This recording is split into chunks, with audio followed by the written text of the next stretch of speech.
بسم اللہ الرحمن الرحیم۔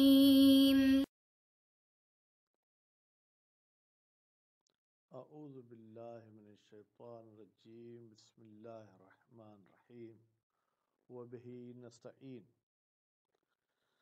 ہماری گفتگو کتاب العتق کے بارے میں تھی، اور کتاب العتق میں بھی پھر کچھ نظر کے مسائل ہم نے بیان کیے کہ اگر کوئی بندہ نظر کرتا ہے کہ میں اپنے قدیم مملوک کو آزاد کروں گا، تو قدیم سے مراد کیا ہے؟ کتنا عرصہ گزرنے کے بعد عبد کو، یا اگر مال کے کوئی صدقے کی نظر کرتا ہے تو قدیم کہتے ہیں۔ فرمایا گیا کہ جناب 6 مہینے جس عبد کو آپ کے پاس گزر جائیں وہ قدیم ہو جاتا ہے۔ اب آج کے درس میں ہم یہ پڑھیں گے کہ اگر اس بندے کے پاس جتنے بھی عبید ہیں وہ سب کے سب جو ہے وہ 6 مہینے سے کم ہیں، تو اب وہ کیا اس کا نظر منعقد ہوگا؟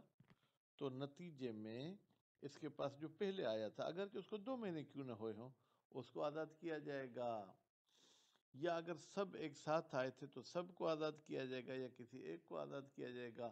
تو بہرحال اس میں بحث ہے جو ہم مزید عبارت میں پڑھیں گے۔ اس کے بعد والا مسئلہ جس کی یہ موضوع آپ کے سامنے لکھا ہوا ہے، اگر کوئی بندہ ادھار پر کنیز خریدتا ہے، یعنی اس کی قیمت ابھی ادا نہیں کرتا، کہتے قیمت میں بعد میں ادا کروں گا، کنیز خریدی، پھر کنیز کو آزاد کیا، پھر اسی کنیز کے ساتھ شادی کی۔ اب جب آزاد عورت کے ساتھ شادی کرے گا تو لازمی ہے کہ اس کو مہر بھی دے گا۔ مہر کی 2 صورتیں ہو سکتی ہیں، یا کہتا ہے کہ تیری آزادی تیرے لیے میں نے مہر قرار دی، یہ بھی پچھلے دروس میں ہم پڑھ چکے، ایسے بھی کر سکتا ہے، یا کوئی اور چیز اس کو مہر میں دیتا ہے۔ خیر شادی بھی ہو گئی، شادی کے بعد جناب اس نے وہ جو کچھ کرنا تھا وہ بھی کر دیا، کنیز حاملہ بھی ہو گئی، حاملہ کے بعد بچے بھی پیدا کر لیا، اس نے ابھی تک قرضہ ادا نہیں کیا، وہ مات اور یہ مر گیا۔ اب کیا حکم ہے؟ یا ابھی بچہ پیدا نہیں ہوا تھا، پیدا ہونے سے پہلے مر گیا، اب کیا ہوگا؟ فرماتے ہیں کہ بعض لوگ کہتے ہیں کہ یہ شخص جب مرا ہے تو اس کی بیوی پر تو آزادی کا لیبل لگ چکا تھا، اور وہ بچہ بھی آزاد گویا کہ ہے، تو نتیجے میں وہ پھر رق نہیں بنے گے، بلکہ اس شخص کی ملکیت سے اس کنیز کی قیمت ادا کر دی جائے گی۔ اچھا، اگر اس میت کی ملکیت کنیز کی قیمت سے کم ہے تو اب کیا ہوگا؟ اب بھی کیا وہ کنیز آزاد رہے گی، یا پھر وہ کنیزیت کی طرف چلی جائے گی؟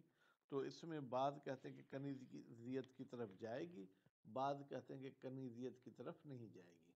پھر اس میں ایک روایت نقل کرتے ہیں جناب ہشام بن سالم کی، جو رقیت کی بات کرتے ہیں، تو پھر علماء فرماتے ہیں کہ ہم اس روایت پر عمل نہیں کریں گے، کیونکہ یہ اصول کے خلاف ہے۔ اصول یعنی قوانین مذہب کے خلاف ہے۔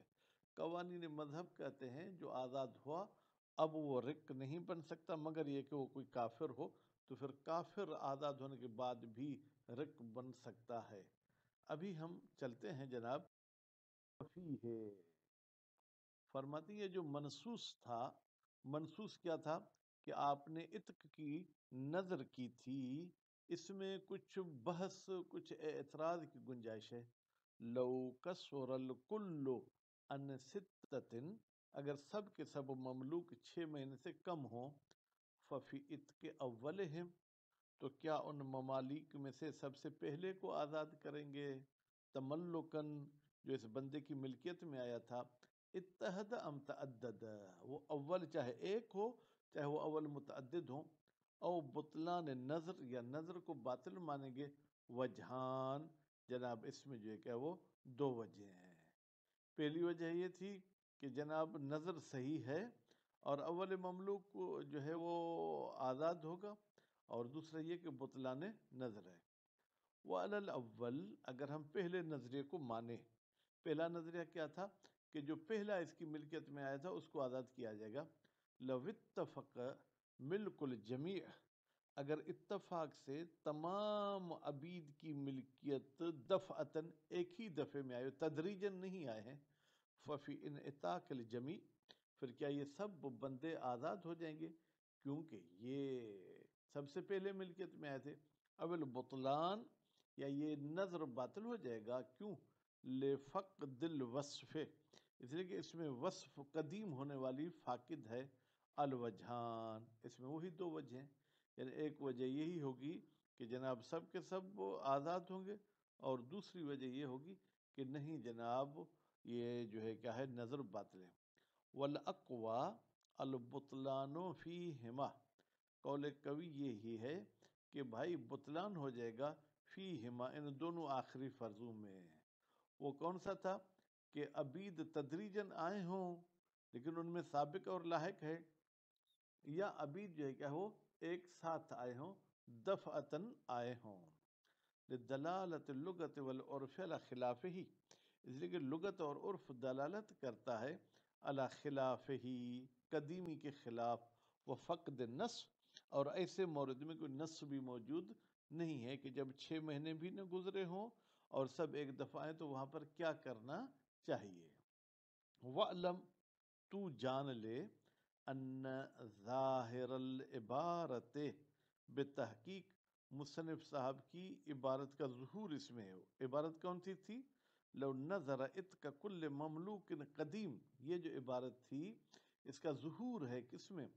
کہ بھائی کونو، وعلم ان ظاہر العبارت کونو موضع الوفاق، کہ وہ جگہ جہاں پر اتفاق کیا علماء نے، وہ نظر و اتق المملوک، وہ یہ ہے کہ نظر ہے کہ مملوک کو آزاد کروں گا، سواء فی ہے الذکر والانثی، چاہے وہ مملوک مذکر ہو چاہے مملوک مؤنث ہو، عبد ہو یا کنیز ہو۔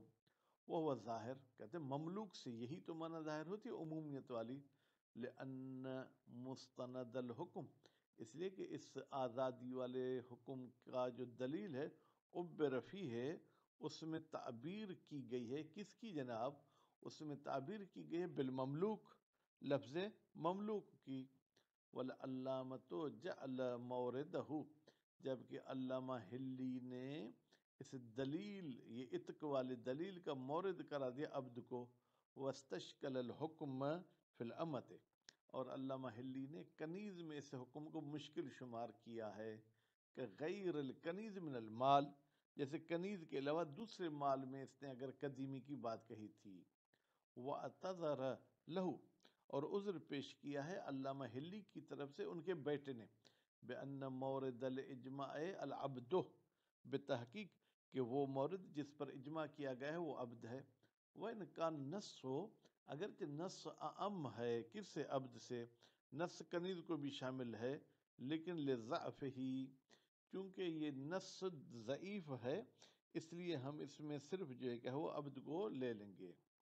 وَإِثْبَاتُ مَوْضِعِ الْإِجْمَاعِ فِي ذَلِكَ، اور ثابت کرنا جناب اجماع والے موضع کو، یعنی عبد کو، فی ذالک جناب اس وجوب عتق میں، ٹھیک ہے، لو تم، اگر ہم اس کو اجماع کو مان بھی لیں تو بھی لا یخلو من عسر، یہ عسر سے خالی نہیں ہے، کہ بھائی مملوک کو دونوں طرف جاتا ہے، کنیز کی طرف عبد کی طرف، آپ صرف عبد کو لیں تو یہ مشکل بات ضرور ہے۔ وَلَوْ اشْتَرَى، اگر کوئی بندہ خرید کرتا ہے امتن ایک کنیز، نصیحتاً وہ بھی ادھار پہ، وَأَعْتَقَهَا، اور وہی خریدار پھر اس کنیز کو آزاد کر دیتا ہے، وَتَزَوَّجَهَا، اور پھر کنیز کے ساتھ شادی بھی کر دیتا ہے، وَجَعَلَ عِتْقَهَا مَهْرَهَا، اور کنیز کے آزادی کو کنیز کے لیے مہر قرار دیتا ہے، کما ہوا مورد روایت، جیسے کہ روایت کا مورد بھی یہی ہے کہ کوئی اور رقم مہر میں نہیں دیتا بلکہ خود اس کی آزادی کو مہر میں قرار دیتا ہے۔ او تزوجہا، یا دوسرا اس مسئلے کا پہلو، یہ شخص اس کنیز کے ساتھ شادی کرتا ہے کب؟ بعد العتق، آزادی کے بعد، کیونکہ جب تک یہ اس کی کنیز ہے تو اس کے ساتھ شادی نہیں کر سکتا بمہرن۔ اچھا، اس کے ساتھ شادی کی اور اس کو کوئی مہر میں بھی رقم دی ہے، یعنی اس کی آزادی کو مہر قرار نہیں دیا ہے۔ او مفوضتاً، یا مہر جو ہے کہ مہر مفوضہ تھی. مہر مفوضہ اس مہر کو کہتے ہیں جس کا عقد میں ذکر نہ کیا جائے. لاشتراک الجمیع فی الوجہ، اس لیے کہ یہ تمام کی تمام صورتیں، یعنی چاہے اس عورت کے آزادی کو مہر قرار دے یا کوئی اور چیز مہر میں رکھے یا مہر مفوضہ ہو. ثم مات، جناب شادی کی اور جو ہے کیا ہے ہنی مون وغیرہ بھی منایا مثلا، اور اس کے بعد یہ مر گیا. وَلَمْ يَخْلُفْ شَيْئًا، اور اس نے کوئی ایسی چیز نہیں چھوڑی لِيُوَفَّى مِنْهُ، تاکہ اس شے سے وفا کیا جائے، ادا کی جائے. سمنہا، اگر یوفا ہے مجہول تو سمنہا، اس کنیز کے قیمت جتنے بھی پیسے اس نے نہیں چھوڑے تھے تو نفذ العتق، فرماتے یہ عتق اپنی جگہ پر نافذ ہوگا، یعنی یہ عورت اب آزاد ہوگی. کیوں؟ لوقوعہ من اصلہ صحیحا، اس لیے کہ یہ عتق اصل سے ہی جو ہے کہ صحیح واقع ہوتا ہے. یعنی اس نے بھائی جیسے خریدی تو اس کی ملکیت ہو گئی، اور لا عتق الا فی ملک، لیکن ملک میں تو آزادی ہو سکتی ہے. ولا تعود رکن، یہ کنیز پھر رکیت کی طرف نہیں جائے گی. لأن الحر، اس لیے کہ وہ بندے میں مرد اور دونوں شامل ہیں، جو آزاد ہو گیا. لا یطرأ علیہ رکیتو، تو اس پر دوبارہ عارض نہیں ہوتی رکیت غیر کافر میں، البتہ کافر میں رکیت آ سکتی ہے. ولا یعود ولدہا، اور اسی طریقے سے اس کنیز کا بچہ بھی نہیں لوٹے گا منہ، جو اس شوہر سے ہوا تھا، رکن، وہ بھی رک نہیں ہوگا. ایزن، جیسے ماں رک نہیں ہوگی بچہ بھی رک نہیں ہوگا. کیوں؟ لانعقاد ہی حرن، اس لیے کہ یہ بچہ جب منعقد ہو رہا تھا، جب اس کا نطفہ ٹھہر رہا تھا، تو اس کا باپ بھی آزاد تھا، ماں بھی آزاد تھی. کما ذکر ہے، جیسے کہ یہ بات ابھی واضح ہو گئی کہ ماں کو آزاد کرنے کے بعد اس کے ساتھ شادی کی تھی. اللہ ما تقتضیہ الاصول الشرعیہ، یہ جو ہم نے بات کہی کہ یہ عورت بھی کنیز نہیں ہوگی، اس کا بچہ بھی رکیت میں نہیں جائے گا، اصول شرعیہ اسی بات کی تقاضا کرتے ہیں. فإن العتق والنکاح صادفہ، بتحقیق یہ آزادی اور نکاح دونوں مصادف ہوئے ہیں، ملکن صحیحن، ایک ملک صحیح کے ساتھ. والولدو انعقد حرن، اور بچہ بھی منعقد ہوا تھا آزاد. فلا وجہ لبطلان ذالک، تو نتیجے میں یہ عتق اور نکاح کے باطل ہونے کی کوئی وجہ نہیں ہے. وفی روایت ہشام بن سالم، اور ایک روایت نقل کی ہے جناب ہشام نے جو بیٹا ہے سالم کا، اور وہ روایت بھی صحیحہ ہے، ان ابی بصیر، اور جن سے ہشام نے روایت نقل کی وہ بھی اچھے راوی ہیں، ابو بصیر صاحب، ان ابی عبداللہ علیہ السلام. اس ابو بصیر نے بھی روایت نقل کی امام جعفر صادق علیہ السلام سے. وہ کیا ہے؟ رکوہا، کہ یہ عورت پھر رکیت میں چلی جائے گی. ورک ولدہا، اور اس کا بچہ بھی رک ہو جائے گا. کس کا؟ لمولاہ الاول، اس کنیز کے پہلے مولا کا، یعنی جس سے پہلے خریداری ہوئی تھی یہ پھر اسی کی کنیز ہو جائے گی. الذی، وہ پہلا مولا، باہا، جس نے اس کنیز کو بیچا تھا. ولم یقبض ثمنہا، اور اس کی ابھی قیمت جو ہے کیا ہے اس نے قبض نہیں کی تھی. واللفظ روایہ کا الفاظ یہ ہیں، قال ابو بصیر، کہا ہے جناب ابو بصیر صاحب نے، سئل ابو عبداللہ علیہ السلام، امام جعفر صادق علیہ السلام سے سوال کیا گیا تھا. وَأَنَا حاضرٌ، اور ابو بصیر کہتا ہے میں خود اس محفل میں حاضر تھا، موجود تھا. ان رجل، ایک مرد کے بارے میں سوال کیا گیا. باء من رجل، اس پہلے مرد نے دوسرے مرد کو بیچا یا بیچی. کیا؟ جاریتن، کنیز. بکرن، وہ بھی باکرہ تھی، یعنی 0 میٹر تھی. خوب الی سنتن، 1 سال تک، یعنی ادھار 1 سال تک تھی. فلما قبضها المشتری، پھر جب مشتری نے اس کنیز کو لے لیا، اعتقها من الغد، پھر کل یعنی اگلے دن اس نے اس کنیز کو آزاد کر دیا. وتزوجها، اور پھر اس کنیز کے ساتھ شادی بھی کر دی. وجعل مہرها عتقها، اور اس بندے نے اس عورت کے مہر میں اس کی آزادی قرار دی.